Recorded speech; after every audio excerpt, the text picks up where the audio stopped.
El pastor Adolfo González lo espera a partir de las 8:30 de la noche, los lunes, martes y miércoles en Sembrando Vida, por tu canal TLC.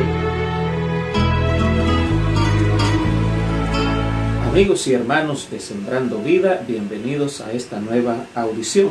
Continuamos con nuestra serie Edificaré mi iglesia.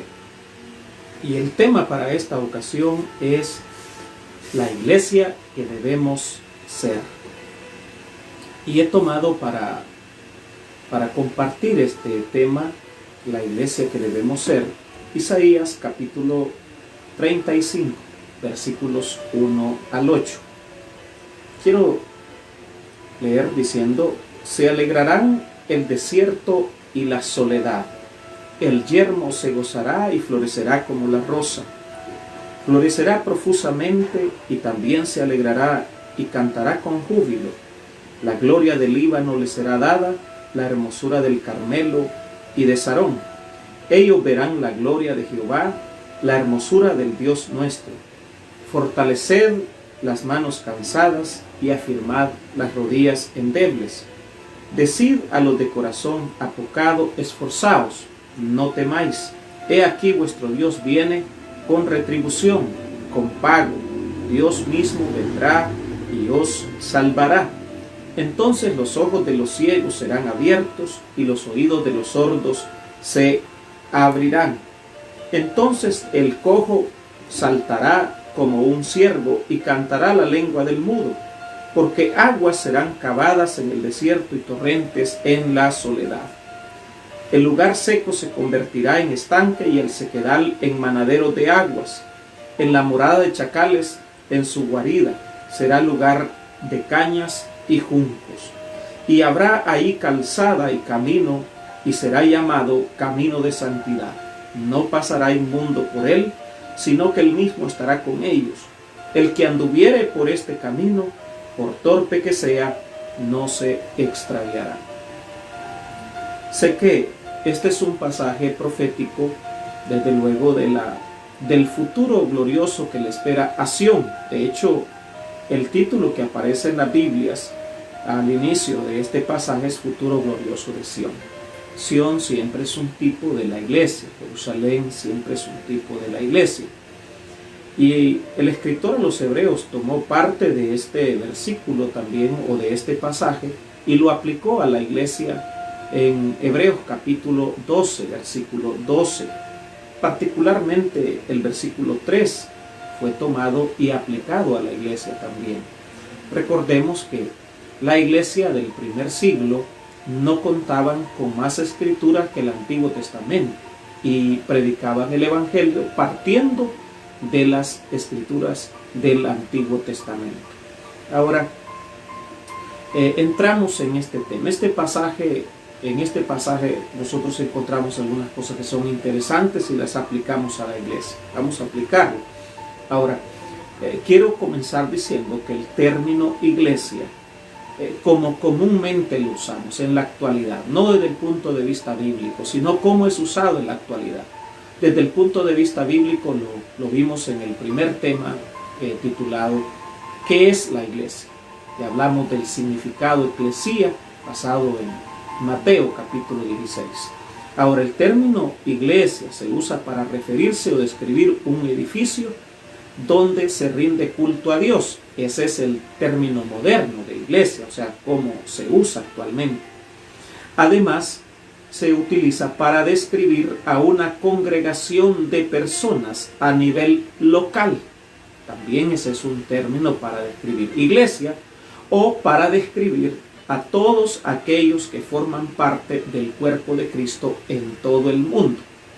Hablando en términos modernos, esos son los tres significados de la palabra iglesia. Se refiere a veces al lugar de reunión, se refiere a un grupo de personas a nivel local que se le denomina iglesia, o también aplicarlo a todos los que son creyentes en todo el mundo, para usar un término moderno del tipo de iglesia. Ahora, aquí el tema que nosotros tenemos hoy es la iglesia que debemos ser. Pero ¿qué clase de iglesia debemos de ser? Y esto es para todos, basados en este pasaje. En primer lugar, debemos ser una iglesia que manifiesta el gozo del Señor. Sea una congregación local, debemos de ser una iglesia que manifiesta el gozo del Señor. En el versículo 1 y 2 dice: se alegrarán el desierto y la soledad. El yermo se gozará y florecerá como la rosa, florecerá profusamente y también se alegrará y cantará con júbilo. La gloria del Líbano les será dada, la hermosura del Carmelo y de Sarón. Ellos verán la gloria de Jehová, la hermosura del Dios nuestro. Claro, esto es una aplicación profética para tiempos futuros, también para Jerusalén, pero también es aplicable para la iglesia. Nosotros debemos de ser una iglesia alegre, una iglesia contenta, donde Jesús está presente. La tristeza se cambia en alegría. Por otro lado, nuestras reuniones son celebraciones, y así deberíamos de ser. Las reuniones que nosotros tengamos deben de ser celebraciones, porque no son funerales. Cristo está vivo y no está muerto. Por otro lado, la Biblia dice que el gozo del Señor es nuestra fortaleza. El llamado que Pablo hacía a la iglesia también es: regocijaos en el Señor siempre. Otra vez os digo, regocijaos. Él decía también: he aprendido a contentarme cualquiera que sea mi situación. El pueblo del Señor debe de ser un pueblo gozoso, un pueblo alegre, un pueblo contento. Así deberíamos de ser nosotros, y esa es la clase de iglesia que debemos de tener. Nosotros debemos de ser gente alegre, gente contenta, porque el gozo del Señor es nuestra fortaleza. Tanto nuestras reuniones a nivel de iglesia o toda la congregación en general, a nivel de grupos familiares y aún a nivel de familia, a nivel individual, debemos de ser personas contentas. ¿Quién quiere seguir a alguien, o quién quiere estar con alguien que vive amargado siempre, que vive con amargura, que vive con odio, que vive con rencor? ¿Quién quiere estar con personas así? En segundo lugar, debemos ser una iglesia enfocada en la restauración. Restaurar, desde luego, es reparar lo dañado. Ya vamos a definir ese término, pero leamos el versículo 3, que dice: fortaleced las manos cansadas, afirmad las rodillas endebles. Les decía que este versículo también el escritor de los Hebreos lo aplicó a la iglesia. Restaurar, como decíamos, es reparar lo que está dañado. Debemos de estar enfocados en ayudar a aquellos que tienen vidas dañadas, familias dañadas, matrimonios dañados, aquellos que tienen el corazón. De Jesús se dice que Él estaba ungido para sanar a los quebrantados de corazón, es decir, a los rotos de corazón. Y yo sé que en el mundo hay muchas personas rotas, hay muchas familias dañadas, hay muchos matrimonios dañados, muchas personas están dañadas, y el enfoque de la iglesia debe ser ayudar a estas personas que están dañadas. Se nos dice aquí que a los cansados debemos de fortalecerlos, a los débiles debemos afirmarlos, y por otro lado, a los caídos debemos de levantarlos. Ese debería de ser la función de la iglesia, y esa debería ser la clase de iglesia que debemos ser. Una iglesia enfocada en restaurar, una iglesia enfocada en ayudar a las personas, aquellas que están con grandes necesidades. Debemos de ser una iglesia de ese tipo, una iglesia que ayuda, una iglesia que restaura. Ese debería ser nuestro enfoque como iglesia. Entonces, si pensamos en la iglesia que hemos de ser, debemos de ser una iglesia contenta, que manifieste el gozo del Señor, una iglesia que esté enfocada en ayudar a las personas, en restaurarlas, a aquellas que se han alejado del Señor. Bueno, el texto dice: fortalecer las manos cansadas, afirmad las rodillas endebles. Qué maravilloso poder ayudar a otros. El ministerio de Cristo, desde luego, estaba enfocado en ayudar a la gente. Lo mismo debe de ser nuestro ministerio también. El ministerio de la iglesia debe ser enfocado a ayudar.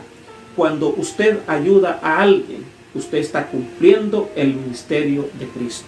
Cuando usted hace volver a Dios a los que andan perdidos, usted está haciendo el ministerio y está haciendo la obra de Jesús. Enfoquémonos entonces como iglesia en ayudar a los que están necesitados, a ayudar a aquellos que necesitan restauración en sus vidas.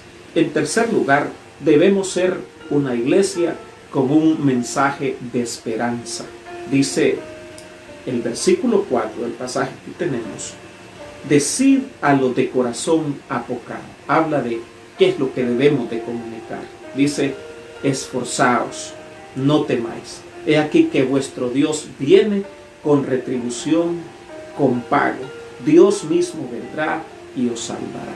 Es un mensaje de esperanza para la iglesia. Es un mensaje de esperanza para la gente, aquellos que tienen el corazón chico, amedrentado, con temores, con angustia. Decirle que Dios mismo viene para ayudarlos, viene para levantarlos, viene para sacarlos de la situación en que se encuentran. Si están hundidos en el pecado, Dios mismo puede cambiar esa situación.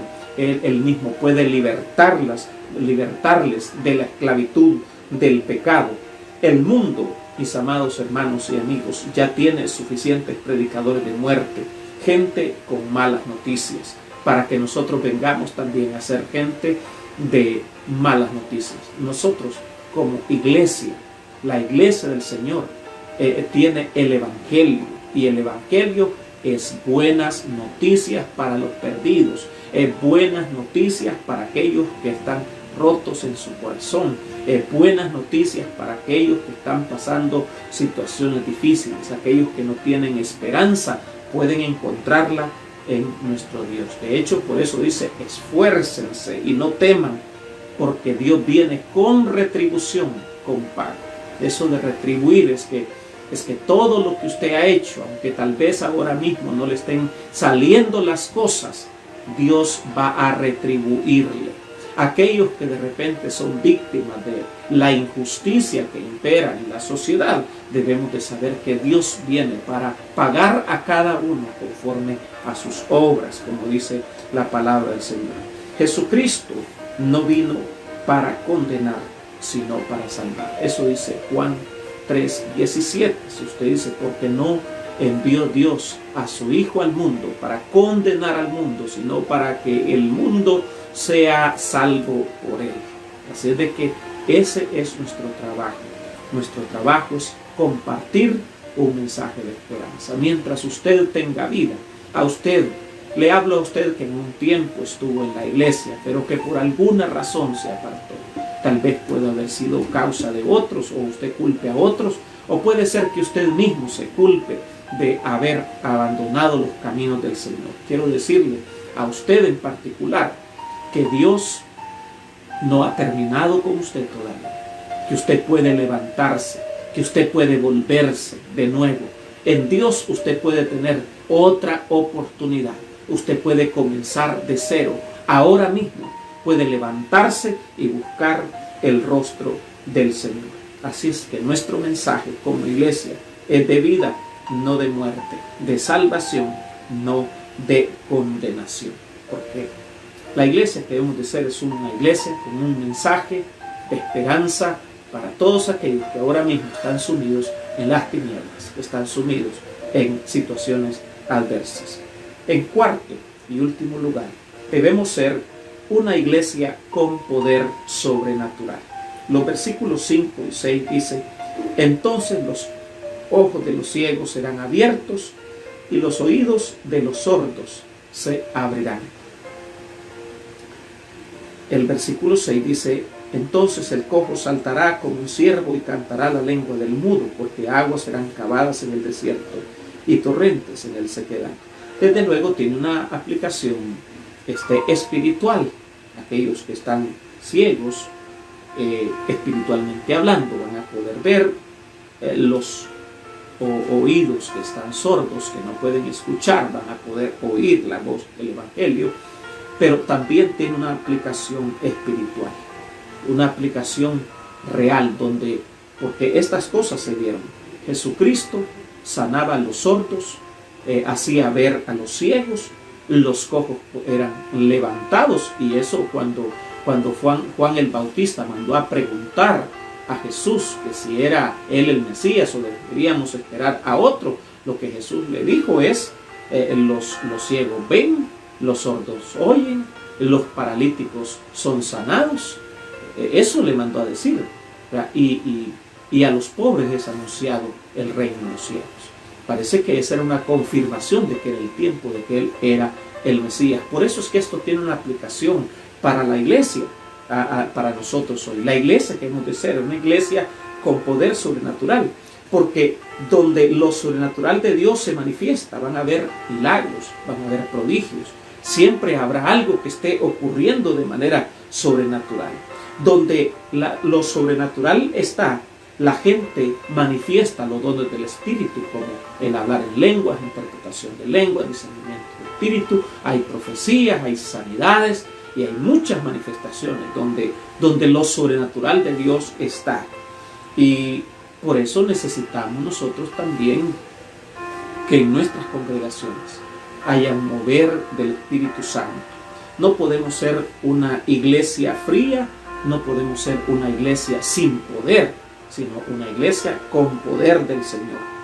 Donde lo sobrenatural está, la gente también tiene, podríamos decir en este término moderno, un caminar profético.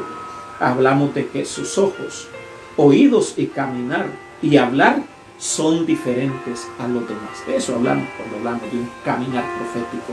Es decir, que ellos oyen, ellos ven y ellos actúan de una manera distinta al mundo, de una manera diferente al mundo.